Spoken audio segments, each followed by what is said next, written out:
সেনাবাহিনী ও সৎ কর্মকর্তার বিরুদ্ধে আমরা প্রচার করে যাই সারা বাংলাদেশে। এই সেনাবাহিনীরা দেশকে নৈরাজ্য সৃষ্টি করেছে প্রতিপত্তি খাতায় খাতায়। এই সেনাবাহিনীরা আজকে বাংলাদেশে গ্রাস করছে, পুলিশ মিডিয়ার অবহেলিত লাঞ্ছিত হয়ে রয়েছে। সংগ্রামী ভাইয়ের আমার জনগণ যারা আছেন আমাদের পাশে আসুন, আমরা এর দাঁত ভাঙা জবাব দেবো ইনশাল্লাহ। এবং বাংলার মাটিতে জাতির জনক বঙ্গবন্ধু শেখ মুজিবুর রহমানের কন্যা শেখ হাসিনার উদ্দেশ্যে বলতে চাই, আপনি আসুন আমাদের সমস্যার সমাধান করুন এবং এই জাতিকে সুন্দর ভাবে একটি সীমান্ত রক্ষার কাজে নিয়োজিত করুন ইনশাল্লাহ। আমরা এই বাংলাদেশকে জীবন দিয়ে হলেও রক্ষা করবো। জয় বাংলা, জয় বাংলা, বিসমিল্লাহির রহমানির রহিম। দেখেন যে 2009 এই যে 21শে ফেব্রুয়ারি, আজ এই দিনে 57 জন মেধাবী বিডিআর অফিসার নিহত হয়। এবং এই বিডিআর হত্যা কিভাবে হলো, অফিসারদের কিভাবে হত্যা করা হলো, এই হত্যাটা যদি আমরা বাহির করতে চাই তাহলে যাইতে হবে 1981 সালে। যেমন 1981 সালে শহীদ প্রেসিডেন্ট জিয়াউর রহমানকে যখন হত্যা করা হয় তখন সেনাবাহিনীর ভিতরে একটা গুজব সৃষ্টি করা হলো যে শহীদ প্রেসিডেন্ট জিয়াউর রহমানকে জনগণ চাচ্ছে না। আসলে শহীদ প্রেসিডেন্ট জিয়াউর রহমানের ভিতরে জনপ্রিয়তা নাই। এর জেনারেল মঞ্জুকে এই ব্রেমটা দিল, কারণ মঞ্জু তো চট্টগ্রাম থাকে, মঞ্জু চট্টগ্রাম থাকে, এখানে বিএনপির অনেক নেতা জড়িত ছিল তৎকালীন। বিএনপির নেতাদের স্বার্থময়ী এবং বিএনপির নেতাদের কারণে শহীদ প্রেসিডেন্ট জিয়াউর রহমান নিহত হয়, কিছু নেতা লুটপাট কারণে। তখন মঞ্জুকে বলা হয় যে এটা আপনার শহীদ প্রেসিডেন্ট জিয়াউর রহমানকে এখন যদি হত্যা করা হয় বাংলাদেশের মানুষ কেউ প্রতিবাদ করবে না, কারণ শহীদ প্রেসিডেন্ট জিয়াউর রহমানের আপনার কোনো জনপ্রিয়তা নাই, বাংলাদেশের মানুষ তাকে কোনো ভালোবাসে না।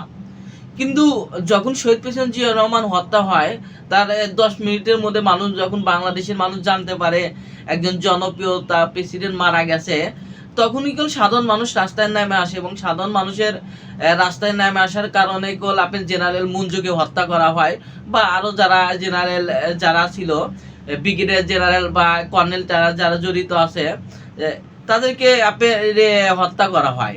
এখানে শেখ হাসিনা এক ঢিলে দুই পাখি মারে। আপনি দেখেন শহীদ প্রেসিডেন্ট জিয়াউর রহমানকে হত্যা করা হয় কিভাবে।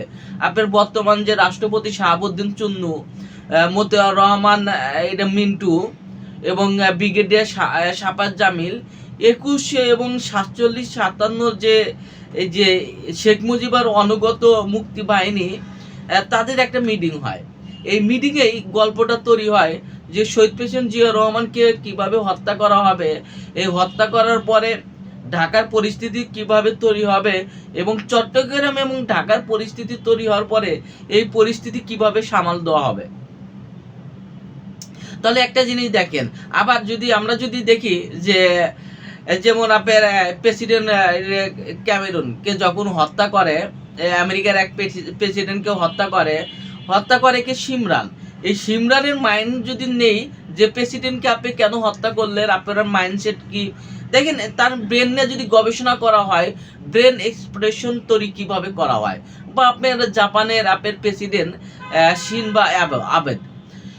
শিনবা আবেদকে যখন আপনার হত্যা করা হয়, একজন ব্যক্তি হত্যা করছিল, তার ব্রেন সাইক্রোপ্লেট গবেষণা তৈরি করা হয়েছিল এবং তার ব্রেনের প্লেট তৈরি করা হয় এবং এমন এক প্লেট বসানো হয়েছে সে তার গুরুর কথাই শুনবে, অন্যজন কারোর কথাই শোনার সময় নাই। বা আমরা যদি 1500 খ্রিস্টাব্দে অটোম্যান সাম্রাজ্যের সেনাবাহিনীর ভিতর বিদ্রোহী যদি দেখি এবং সেনাবাহিনীর অফিসারদের হত্যা এবং সেখানকার ব্রিগেডিয়ার জেনারেল বা জেনারেলদের যখন হত্যা করা হলো, এই হত্যার গবেষণা করুন যে আপনার কিভাবে কেন তাদেরকে হত্যা করা হয় এবং তারা কেন কিভাবে হত্যা হলো এবং ওই সেনাবাহিনীর পুরো সিস্টেমটাকে কিভাবে ধ্বংস করা হয়। দেখেন আমাদের বাহির করতে হবে রাষ্ট্র কে চালায়। রাষ্ট্র চালায় রাজনীতিবিদরা, আর রাষ্ট্রের ভূখণ্ড রক্ষা করে সেনাবাহিনী, বিমান বাহিনী বা নৌবাহিনী, বা আপনি সীমান্ত রক্ষা করে বিডিআর, বা বাংলাদেশের একটা রাষ্ট্রের ভিতরে রক্ষা করে কে, পুলিশ আছে, র্যাব আছে, আনসার আছে, চৌকিদার আছে, তারা করে। কিন্তু রাষ্ট্র চালায় কারা, রাজনীতিবিদদের কারা চালায়। আমাদের প্রশ্ন এখানে, এই রাজনীতিবিদদের কারা চালায়? রাজনীতিবিদদের কেউ না কেউ চালায়। অর্থাৎ আপনি যদি দেখেন তাহলে এই রাজনীতিবিদদের কে চালায়, তাহলে এই গল্পটা যদি বাইরে করতে চাই তাহলে দেখতে হবে গত 2000 শেখ হাসিনা যখন পতন হলো, পতন হওয়ার পরে এই 2024-এর নির্বাচন আগ পর্যন্ত বাংলাদেশের যদি আপনি টকশো গুলোতেই যদি দেখেন, যেমন আপনার পান্না, নবনীতা বলেন, ভারতের যে মিডিয়াগুলো, যেমন ভারতের 57টা মিডিয়া শুধু সেনাবাহিনীর ভিতরে বিদ্রোহ ঘটানোর জন্য প্রস্তুত দিছিল, ভারতের 57টা মিডিয়া। এবং এই ভারতের 57টা মিডিয়াকে বাংলাদেশের যেগুলো সাংবাদিক আপনার করছে, রক্ষা করছে এবং তাদের সার্ভার পরিষ্কার, যেমন সাংবাদিক নবনীতা ছিল, পান্না ছিল, বা আপনার মাসুদ কামাল ছিল, বা এইরকম কিছু সাংবাদিক ছিল। এই সাংবাদিকটা দেখ ভারতের মিডিয়া যেটা বলতেছে, এরাই আবার এটা বলতেছে, ভাই আজকে সেনাবাহিনীর মধ্যে বিদ্রোহ, সেনাবাহিনীর মধ্যে এই, সেনাবাহিনীর মধ্যে, অর্থাৎ এটা মিথ্যা কথা মানুষকে আপনি বিশ্বাস করানো, অর্থাৎ মিথ্যা বিশ্বাস করানো। ভারতের যেমন ভারতের গোয়েন্দা সংস্থা আপনি এমন একটা মিথ্যা কথা বলবে, এই মিথ্যাই আপনাকে বিশ্বাস করানো।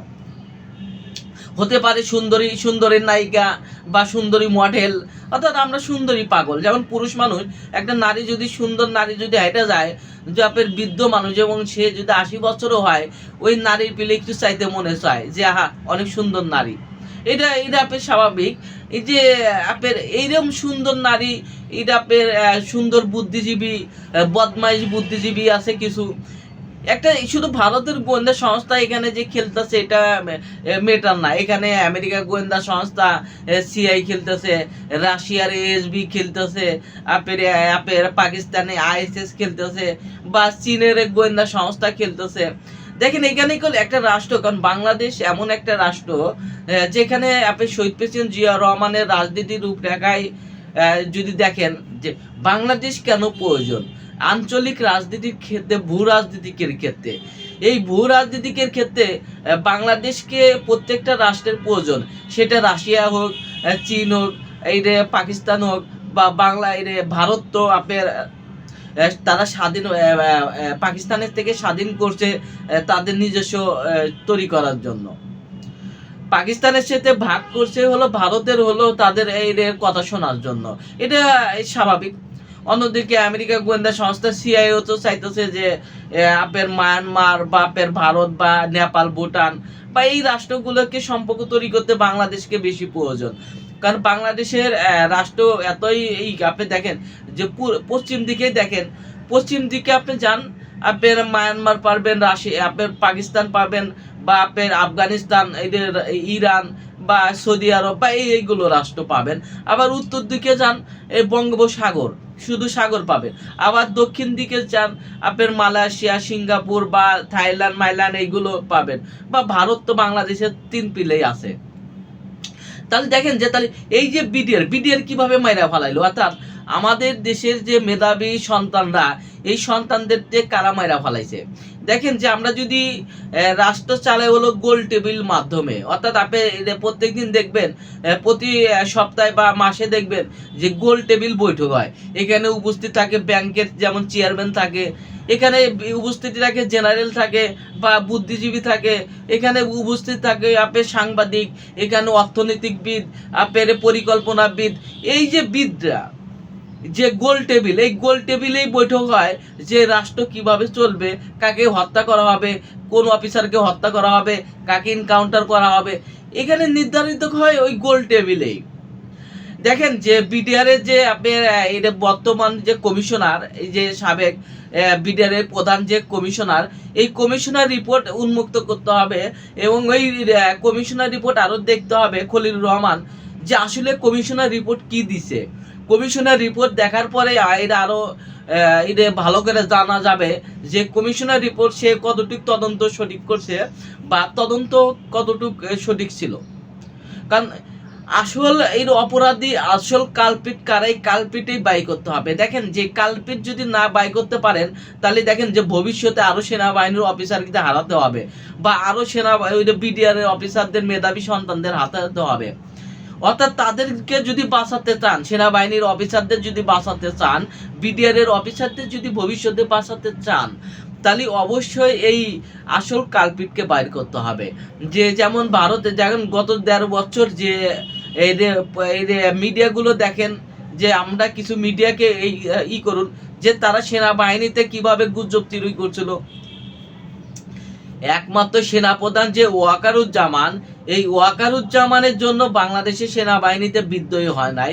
বা ওয়াকারুজ্জামান যদি এবং ওয়াকারুজ্জামান এবং প্রফেসর ইউনূসের আবার আপনার মেন্টালি এক ছিল, তারা আপনার স্বার্থ উভয়ে যদি দুপাশে ছিল, কিন্তু রাষ্ট্রের ক্ষেত্রে আবার দুইজনের মাইন্ডলে এক ছিল বা তাদের চিন্তা ভাবনা এক ছিল, দেখে সেনাবাহিনীতে বা বিদ্রোহী লাগে নাই। বা এদের ভারত অনেক চেষ্টা করছে, বা বাংলাদেশের নবনীতা ওই যে মাসুদ কামাল বা পান্না বা এইরকম সাংবাদিক আছে, তারা অনেকবারই চেষ্টা করছে বাংলাদেশের সেনাবাহিনীর মধ্যে বিদ্রোহী চেষ্টা করার জন্য, কিন্তু সেনাবাহিনীর সেনাপ্রধান ওয়াকারুজ্জামানের কারণে এটা বিদ্রোহী হয় নাই। দেখেন ঠিক 2009 সালে যেগুলো আপনার টক শো হয় বা আপনার গোল টেবিল বৈঠক হয়, এই গোল টেবিল বৈঠকে তৈরি করা হয়েছিল যে এখানে কাকে কাকে হত্যা করা হবে। দেখেন এইগুলো তৈরি করলে আরো আপনার মূল ব্যক্তিদের বাই করা যাবে যে আসলে বিডের হত্যাটা কেন হয়েছিল। সবাই ভালো থাকুন, আসসালামু আলাইকুম।